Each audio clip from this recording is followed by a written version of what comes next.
लोग आपको रोज मैनिपुलेट कर रहे हैं और आप इस चीज को कभी समझ ही नहीं पाए। आपको लगता है कि आप अच्छे हो तो ये दुनिया भी आपकी जैसी है, लेकिन ऐसा नहीं होता। आज की वीडियो में हम लोग 7 ऐसे टेक्निक्स देखने वाले हैं जिन्हें यूज करके लोग जाने अनजाने आपको मैनिपुलेट कर रहे हैं। और आज इसके साथ साथ मैं आपको एक बुक भी सजेस्ट करने वाला हूँ जहाँ से मुझे मैनिपुलेशन और ह्यूमन साइकोलॉजी के बारे में इतना सब सीखने मिला। अगर आप सोच रहे हो कि मैं 48 लॉज ऑफ पावर के बारे में बात कर रहा हूँ तो आप गलत हो। ये बुक उससे भी ज्यादा तगड़ी है। तो सिट बैक, रिलैक्स और ध्यान से हर एक पॉइंट को बारीकी से एंड तक जरूर सुनना और समझना। Number 1, gas lighting. Gas lighting एक ऐसी मैनिपुलेशन टैक्टिक है जहाँ पे सामने वाला इंसान आपके दिमाग में एक डाउट भरता है। आप खुद की मेमोरी को, आपकी चीजें देखने के नजरिए को और कभी कभी तो अपनी खुद की सोच पे भी डाउट करने लगते हो। बहुत से लोग इस टेक्निक को इसलिए यूज करते हैं क्योंकि जब सामने वाला अपने खुद के शब्दों में अटक जाता है तब उसका माइंड किसी भी चीज को एक्सेप्ट करने के लिए ओपन हो जाता है और फिर ये लोग अपने विक्टिम से जो भी काम करवाना है वो करवा सकते हैं और वो भी इजीली। एक एग्जांपल लेके समझाता हूँ। मान लो आपका किसी के साथ झगड़ा हो जाए जिसमें गलती आपकी बिल्कुल नहीं है, लेकिन सामने वाले ने सिचुएशन को ऐसे घुमाया और एंड में ये एस्टेब्लिश कर दिया कि आप ओवर रिएक्ट कर रहे थे, आपने चीजों को ठीक से सुन के नहीं लिया, तो वो बंदा गैस लाइटिंग कर रहा है। और ऐसे लोगों से आपको थोड़ा बच के रहना चाहिए क्योंकि गैस लाइटिंग इनके बिहेवियर में इतना ज्यादा घुल मिल जाती है कि इनको खुद को कभी समझ में नहीं आता कि ये सामने वाले को मैनिपुलेट कर रहा है। Number 2, reverse psychology. अब रिवर्स साइकोलॉजी जितना सुनने में इजी लग रहा है उतना ही इजी वो समझने में भी है। यहाँ पे सामने वाला आपसे वो चीजें करने को कहता है जो उसे नहीं करवानी। यानी फॉर एग्जाम्पल, अगर मुझे आपको बताना है कि कोक पीना बहुत ज्यादा हार्मफुल होता है तो मैं आपको कहूंगा कि दिन में 10 बार कोक पियो, सुबह शाम दिन रात बस कोक पियो, पानी को फेंक दो, बिल्कुल छूना भी मत, पूरी जिंदगी निकाल लो कोक पी पी के। अब ऐसी बात सुनने पे किसी का भी नेचुरल ह्यूमन इंस्टिंक्ट ये होता है कि वो उस चीज को अवॉइड करेगा और उसके कम्प्लीटली ऑपोजिट करेगा। इसीलिए तो रिवर्स साइकोलॉजी इतना ज्यादा इफेक्टिवली काम भी करती है। आपने ये चीज अपने फ्रेंड सर्कल में कभी ना कभी नोटिस की रहेगी कि जब भी आप किसी बंदे को कहते हो कि तू रहने दे भाई, तू मत ही कर, तुमसे ना हो पाएगा, तो वो बंदा उस चीज को करने के लिए और ज्यादा मोटिवेट हो जाता है। तो इसे ही कहा जाता है रिवर्स साइकोलॉजी। एक्चुअली में अगर देखा जाए तो ह्यूमन साइकोलॉजी और मैनिपुलेशन को समझ के आप इस दुनिया से ऐसी ऐसी चीजें करवा के ले सकते हो जिन्हें आप सोच भी नहीं सकते। और देखा जाए तो ये कोई ऐसी वैसी चीज नहीं है। इन्हें अगर आप सही से यूज करो तो ये काफी तगड़ी टूल हो सकती है, लेकिन अगर गलती से भी गलत तरीके से यूज करो तो उससे भी ज्यादा डेंजरस वेपन जैसा काम करती है। तो एक चीज हमेशा याद रखना कि मैनिपुलेशन इसलिए नहीं सीखना है कि तुम दूसरों को मैनिपुलेट कर पाओ। मैनिपुलेशन इसलिए सीखो ताकि तुम्हें कोई मैनिपुलेट ना कर पाए। और से अगली टेक्निक नंबर 3, चॉइस रिस्ट्रिक्शन। अब अगर आप किसी की चॉइसेस को लिमिट कर दो तो उनकी डिसीजन मेकिंग पावर भी लिमिट हो जाती है और धीरे धीरे आप किसी को भी अपने डिजायर्ड आउटकम पे डायरेक्ट कर सकते हो। अब आप ये चीज मल्टीपल वेज से कर सकते हो। या तो आप उन्हें लिमिटेड ऑप्शंस दो, या एक false sense of urgency create कर दो, या फिर उनके पास पहले से जो ऑप्शंस थे या फिर उनके दिमाग में कोई और नया ऑप्शन आ रहा है उसको आप एलिमिनेट भी कर सकते हो। नहीं समझे? एग्जाम्पल देके समझाता हूँ। अब फॉर एग्जाम्पल समझ लो कि मुझे अपने छोटे भाई को पढ़ाई करने लगाना है, तो मैं उसे क्या कहूंगा? अगर मैं उसे सीधे सीधे कह दूं कि भाई जाके पढ़ाई कर ले, तो जाहिर सी बात है वो मेरी बात सुनने नहीं वाला। यहाँ पे आप उसके साथ एक माइंड गेम खेल सकते हो। आप उसे 2 ऑप्शंस दे दो। पहला वाला, या तो तू जाके पढ़ाई कर ले, या फिर दूसरा वाला, घर में कुछ काम पड़े हुए हैं, झाड़ू मारना है, पोछा मारना है, बर्तन धोने हैं, उसमें मेरा हाथ बटा। अब वो ठहरा एक आलसी इंसान, तो ऑब्वियस सी बात है जिस काम में ज्यादा मेहनत लगने वाली है वो उसे छूने भी नहीं वाला। तो उसके पास एक ही ऑप्शन बच जाता है जो जाके पढ़ाई करना। एंड ऐसे ही करके आप किसी की भी चॉइसेस रिस्ट्रिक्ट करवा के उनसे अपना काम करवा सकते हो। ये सारी की सारी काफी ज्यादा रियल लाइफ और प्रैक्टिकल टेक्निक्स है। अगर आप इन्हें सही कामों के लिए यूज करोगे तो आपका काफी ज्यादा फायदा होगा। ये चीज मैं गारंटी के साथ कह सकता हूँ। Number 4, guilt trip. यहाँ पे सामने वाला आपके किसी भी पास्ट मिस्टेक या फिर आपकी कही गई किसी बात को यूज करके आपको गिल्टी फील करवाता है। अब दुनिया में 2 टाइप के इंसान होते हैं, कुछ थोड़े ज्यादा इमोशनल होते हैं और कुछ थोड़े कम। तो ये टेक्निक सबसे ज्यादा इफेक्टिवली काम करती है इमोशनल लोगों पे, क्योंकि जब भी आप किसी इमोशनल इंसान को गिल्टी फील करवाओगे तो वो अपने सारे डिफेंसेस नीचे कर देगा और उसके बाद वो आपकी हर बात मानेगा। लेकिन अगर ये आपके साथ हो रहा है तो इसे पहचाने कैसे? तो कई बार जब इंसान आपको मैनिपुलेट कर रहा है तो वो इन सारे वर्ड्स को यूज करता है। नहीं यार, तूने उसके साथ बहुत गलत किया, ये सही नहीं हुआ भाई तेरे साथ, तुझे ऐसा नहीं करना चाहिए था यार। अगर आपने कभी किसी कन्वर्सेशन में ये लाइन सुनी तो भाई समझ लेना कि आप पे कोई गिल्ट ट्रिप टेक्निक का यूज कर रहा है। Number 5, manipulative negotiation. अब ये टेक्निक सबसे ज्यादा यूज करते हैं दुकानदार और सेल्समैन, क्योंकि उनका काम ही होता है चीजों को बेचना और नेगोशिएट करना। सर कपड़े की क्वालिटी देखो सर, 2 हाथियों ने मिलके भी खींचा तो भी नहीं फटेगा, एकदम A1 पीस है सर, एकदम A1। ये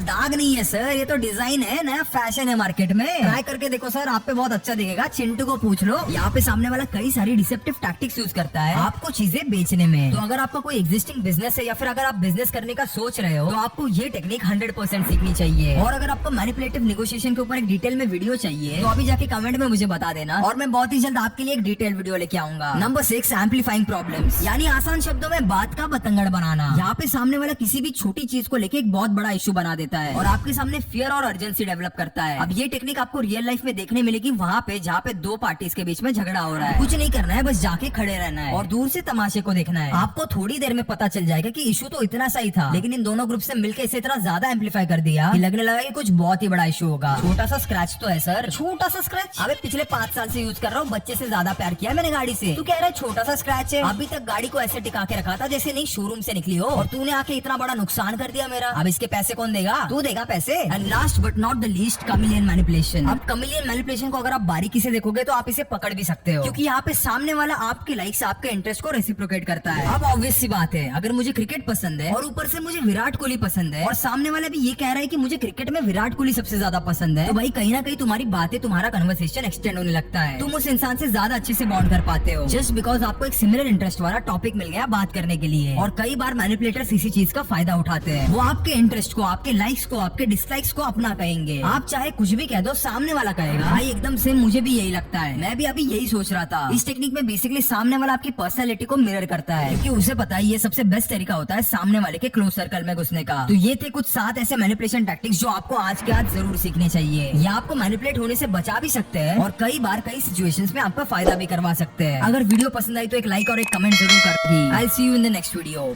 तब तक के लिए कीप इंस्पायरिंग।